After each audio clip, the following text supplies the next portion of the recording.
Sam, I know you were in marketing and Elliot in real estate before and during cannabis.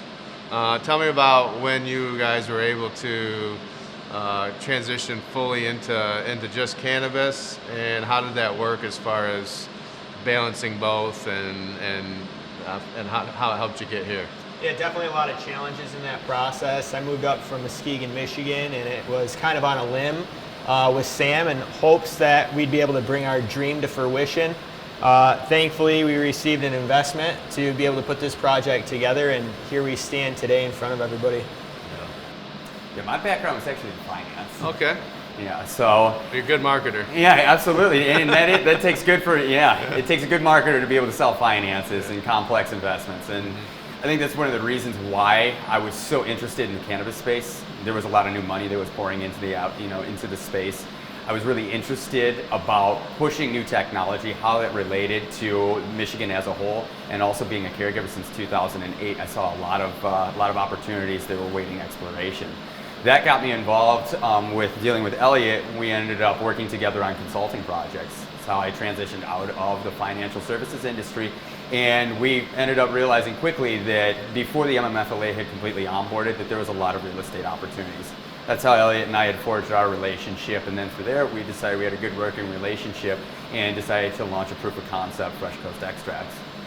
Awesome. So what made you guys lean and get more, more focused on the extraction side of it besides the flower? I think it was just a matter of taking a temperature of the market out west and seeing where extracts were leading, or the industry as a whole was leading. And at that point in time, we made the conscious decision to kind of wrap up what we were doing cultivation-wise and pour some efforts into extraction and figuring out what distillation meant, what crystallization meant, what separation was, and start implementing some of those procedures that we had learned through just research and speaking with other people, and start implementing them in our own facility. That's great. Cannabis is an industry that's largely unexplored. When extracts came out to the market, it presented another opportunity for us to be able to continue to learn about the space. We're really excited about how you could get extracts to taste reminiscently like flower. And I think that posed a really interesting learning curve for Elliot and I, that really promoted us and really drove us into the work that eventually created our proof of concept, Fresh Coast Extracts. We're excited to explore the new possibilities and the potential medical benefits that concentrates lie for the medical user. You guys are the first Michigan business or group that I've met and heard about that's using your cultivation and all your genetics you've developed over the years and tested strictly for extraction purposes. I know, talking with some of the other strategic partners, they're really excited about that. It really kind of puts you guys in a little bit of a different class and field. What made you decide to do that, and how do you think it's going to benefit you in Michigan? Once again, it comes back to our passion. We're really interested in the art and science behind creating extracts that taste like flower. So for us, it was about continuing to evolve as to how to create the perfect extraction. What we quickly realized is that genetics married with a particular cultivation system, harvest techniques, and even the extraction process and post-finishing process could create wildly different results. And the flavor and the consistency and the experience of those extracts was really something that excited us. And we have to be involved in a business model that excites us.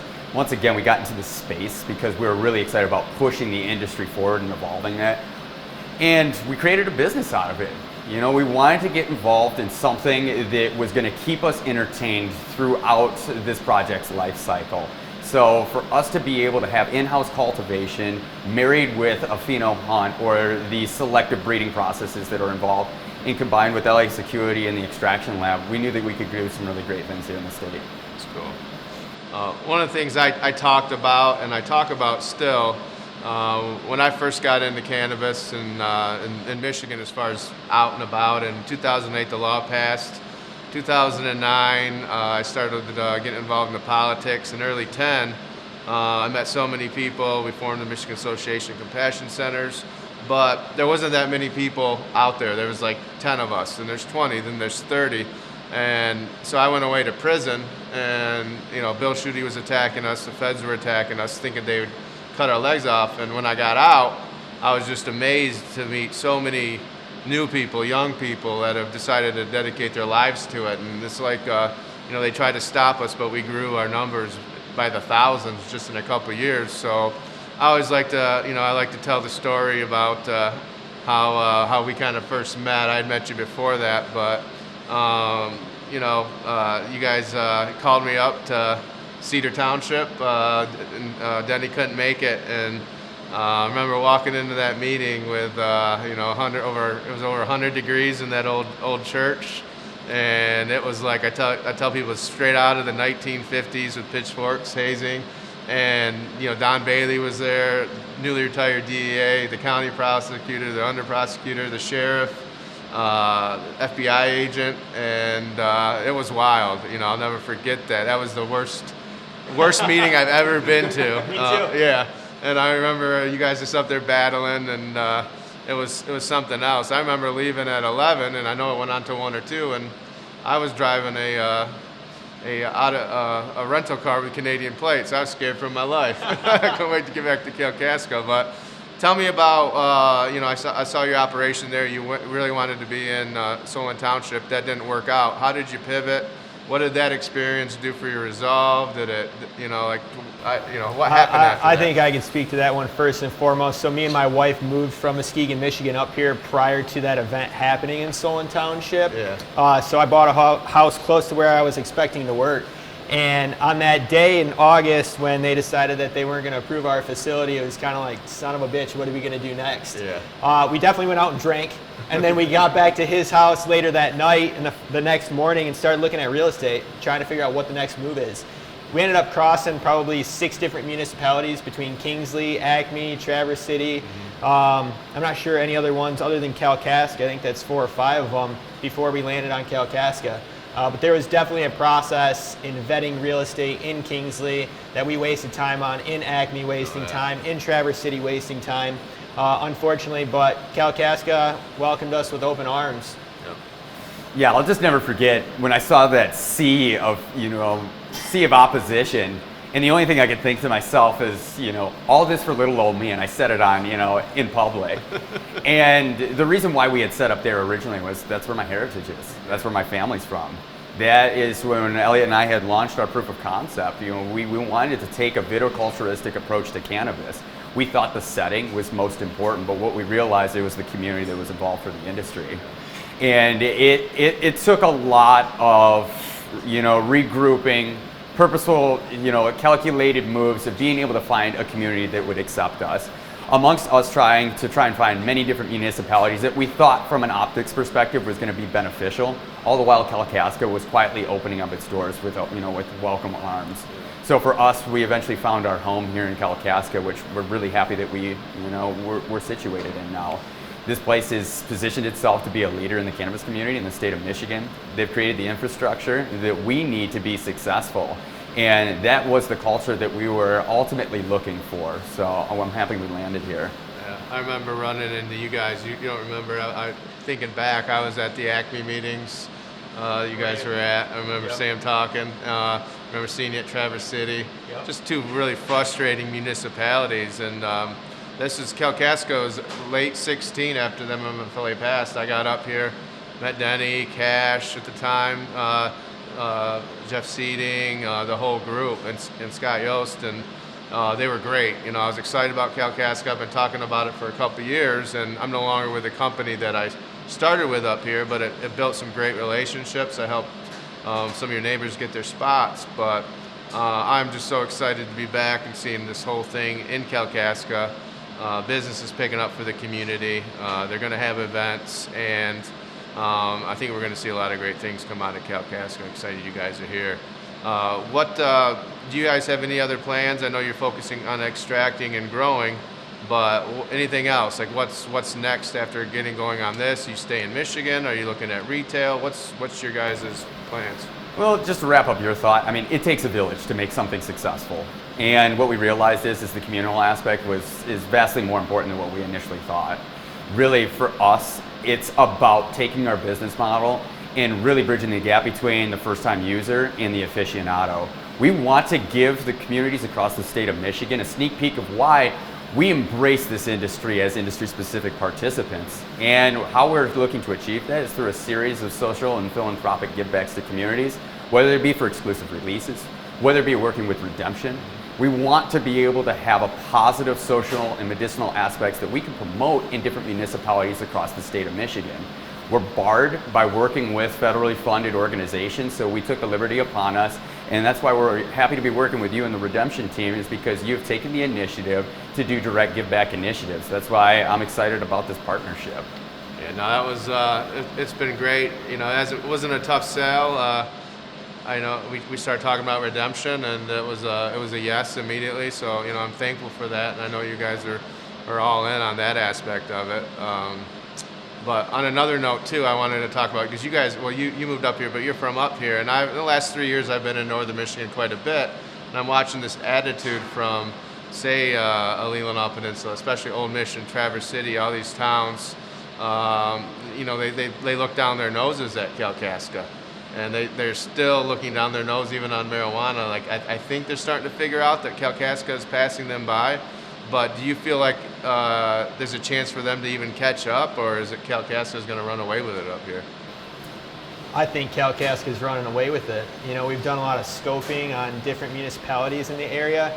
There's no one that's taken the stance that Kalkaska is. So when you have municipalities that are kind of shutting out what's happening or kind of dabbling in it, you're just not going to succeed long term with the program, really. You know, it's all about recreational cannabis too, I think, as we transition into that. I've heard that the city of Traverse City is planning on approving 3 recreational facilities, retail facilities, after approving 13 medical. Yeah, what kind of lawsuits so is basically that what's gonna going to happen is 10 companies are going to go out of business as a result of that, Right. inevitably. And those 3 that are recreational, they're the only ones that are going to succeed. So seeing that and being in Kalkaska, I think it's a warm welcome for us. Yeah, I mean, your guys' real estate background, it's been nuts the last, I'd say, 2 months. All of a sudden it switched to where looking at municipalities and people trying to get in, they don't even want to talk unless it's rec approved. You know, they're not even like medical spots. They're saying not even going to be able to compete. Only, you know, maybe major markets like a Detroit, but it's totally already switched to completely, you got to be rec. Yeah. I think it's going to be a process as communities start to trust what the MRA has put in place and the different compliance and regulatory standards that we adhere to every single day. The amount of inspections that we go through on a constant basis. At any point in time, the state police or LARA can open up the front door here and come in and start checking on things. So I think that's very important for the longevity of the industry and also the ability to scale municipalities onboarding recreational cannabis. So I think it's going to be a process over the next 5 years for more communities to adopt ordinances. That's great. Yeah, I look at Michigan. I talk a lot about the fact that, you know, just with 10 years of our law, we've had a lot of time to learn. We got into politics out of necessity, out of survival. You know, it's just such a different market. These big multi-state operators are coming in, and they're running into a bunch of locals that are, you know, pretty fired up and know cannabis and can't be tricked. So how do you guys see Michigan compete against the rest of the country? I kind of put us right there just behind California. They've had so much farther along, but we have a lot better rec law. So We're a surly bunch. We've had 10 years to stew and think about how we wanted to see the industry grow. I think as we start to see more multi-state operators, or MSOs as we call them, enter the space, they're being met with opposition. There has been, you know, roughly 39,000 self-employed individuals who have acted as their own businesses, and these are naturally autonomous individuals. So to say that all these individuals are going to band together it's a little bit of a front-loaded question there. But at the end of the day, versus fighting amongst ourselves, we have decided to band together because we know that it is about small batch, artisan, community-focused business models that's going to make this program a success. When you see large MSOs or multi-state operators coming into the space, they don't know the lay of the land, they don't know the brevity, they don't have the same level of passion that we see as natives here in Michigan. We've been able to watch afar as we are, you know, as our headlines have gotten buried in the court, you know, in the national news. You know, this is our time to shine, and I think for us to be able to have our heyday, you know, in the next couple of years, we want to see this, the local faces, the ones who are the local heroes who are able to pave the way, get the spotlight this time, because those are the ones that are really do care. Yep. And that's why I'm excited to be working with you guys. These guys have been so super easy to work with. It's been a blast. Helped me a lot on other aspects as I'm starting this journey. But I look at it as putting together a loosely connected group of strategic partners that are all doing their own thing, but and putting a face on the people like yourselves and the growers and why they're doing it and all these real life stories that are interesting and the reason why it's, to me, that's what cannabis is about, and not being just a logo or a brand and going to a PR company and telling me, hey, how do I sell marijuana? Tell me what to say.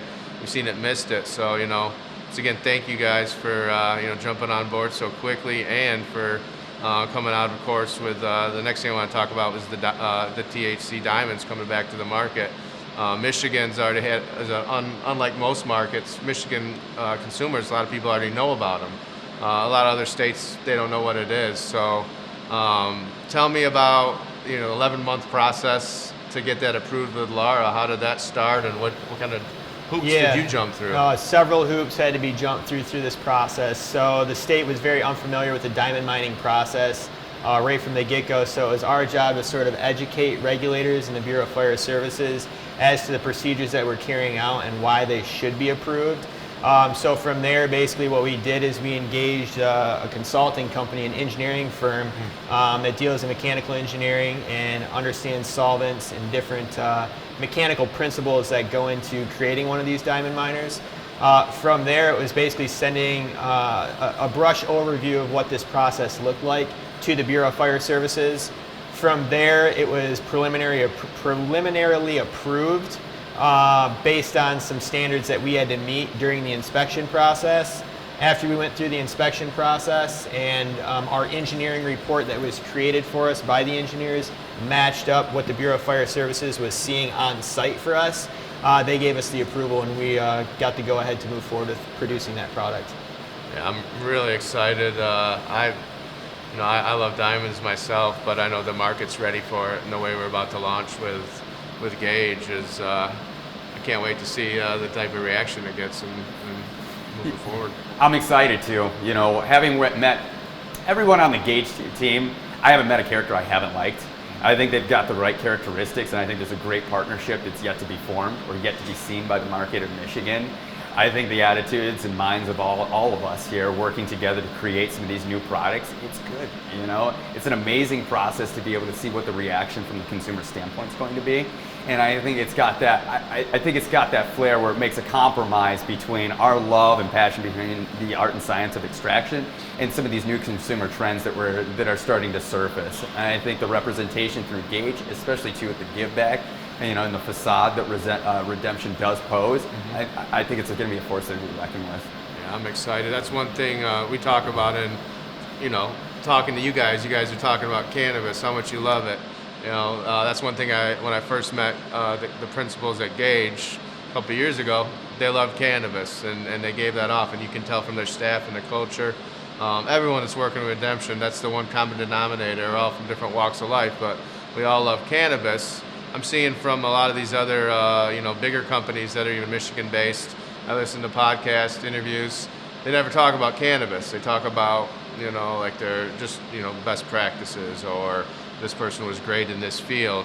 How do you see that holding up? I believe, my opinion, I'm asking you guys, but my opinion is you got to love cannabis. It's going to show through.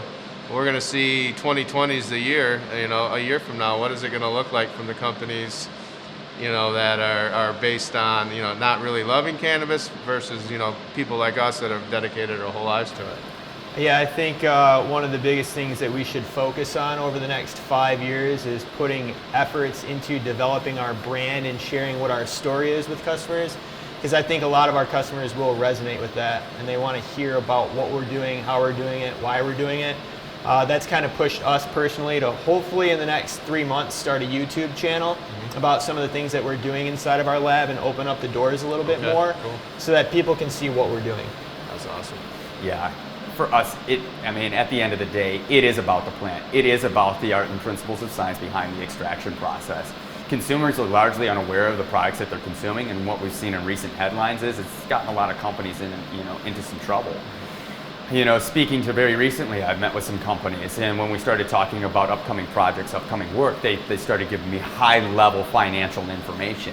And that to me had really discredited their ability and willingness to work with us in this space. The plant itself is what the whole industry revolves around. It is what we have fought to get in, out from underneath the shadows. It's what is, helping debilitated individuals elevate their lifestyles. It is creating new industry in the supporting infrastructure and the ancillary businesses that are helping prop up communities like Kalkaska. The whole process, the whole industry revolves around the plant. For those who don't consider it, it's going to foreshadow their demise, in my opinion.